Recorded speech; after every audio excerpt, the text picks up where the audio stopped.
The desert stretched endless beneath the burning sun, a land of dust, silence, and echoes of broken promises. And in that lonely expanse lay an Apache warrior woman, her body torn with wounds from a battle she was never meant to lose. Her tribe had left her there, believing she had failed them, believing she no longer carried the strength of their ancestors, and so they abandoned her to the vultures and the unforgiving sand.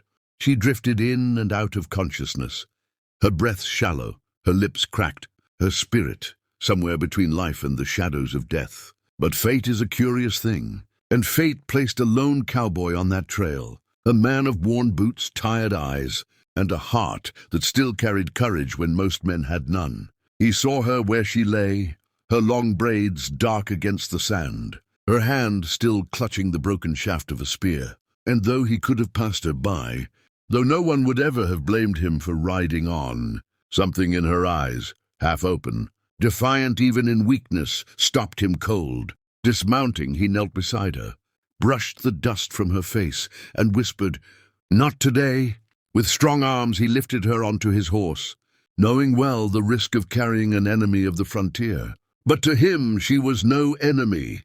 She was a soul left for dead. And no soul deserved that end. He rode fast toward the canyon, where his hidden camp lay, every hoofbeat echoing against the stone walls, the weight of his decision heavy yet unshakable.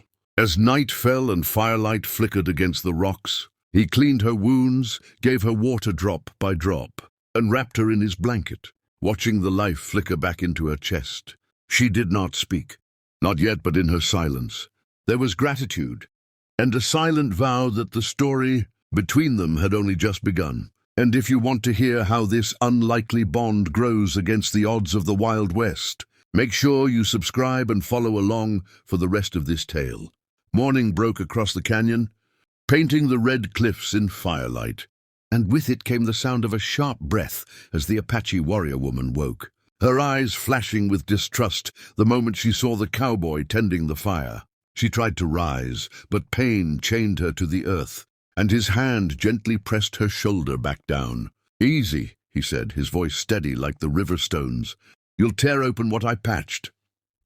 For a long moment she stared at him, warrior's pride and survival instinct, battling with the knowledge that she owed him her life. And though her lips barely moved, she whispered her name, soft as wind through the canyon grass. He nodded, offered his own name in return, and in that fragile exchange a thread was woven between two worlds that had never trusted each other.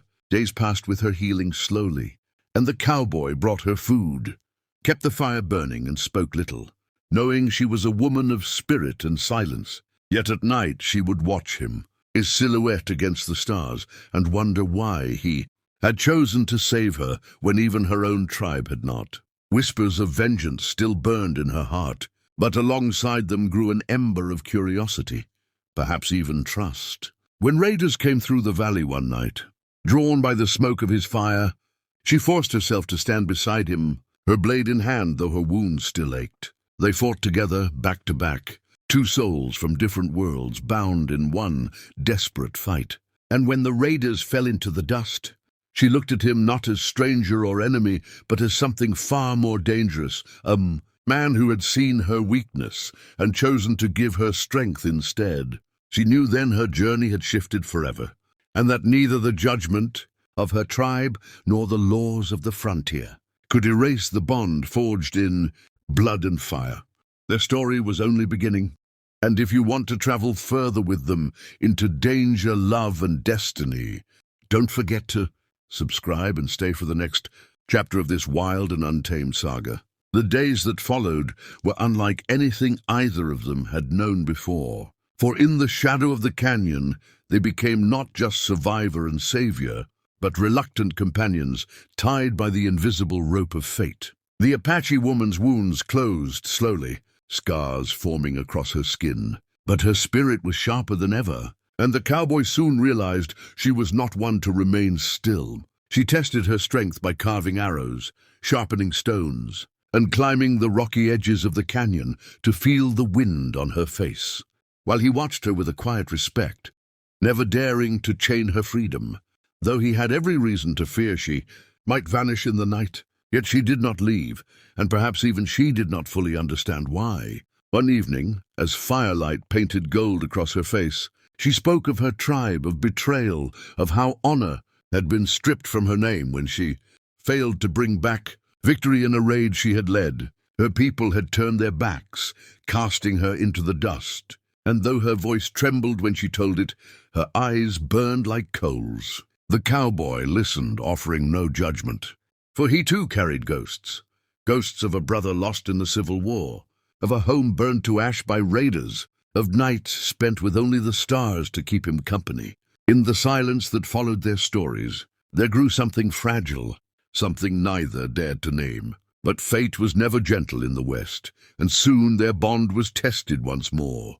Riders approached, not raiders this time, but bounty hunters, men with cruel grins and wanted posters stuffed in their saddlebags. And among those faces was hers, the fierce Apache woman, marked as a traitor to her tribe and a danger to settlers. The price on her head was high, and the hunters wanted blood. The cowboy could have walked away, could have let them take her and be done with the burden.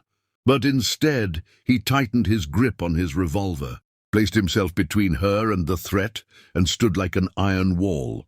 She felt something break open in her chest, a gratitude deeper than words, a fire that no betrayal could extinguish. That night, after the hunters lay scattered in the dust, she looked at him across the fire and knew that though the world had cast her aside, she had found a place where she still belonged, not with her tribe, not with vengeance, but with this stubborn man who had chosen her life over his safety. And if you want to see how far this bond will be, tested as enemies close in and destinies collide, make sure to subscribe and follow their journey into the heart of the Wild West.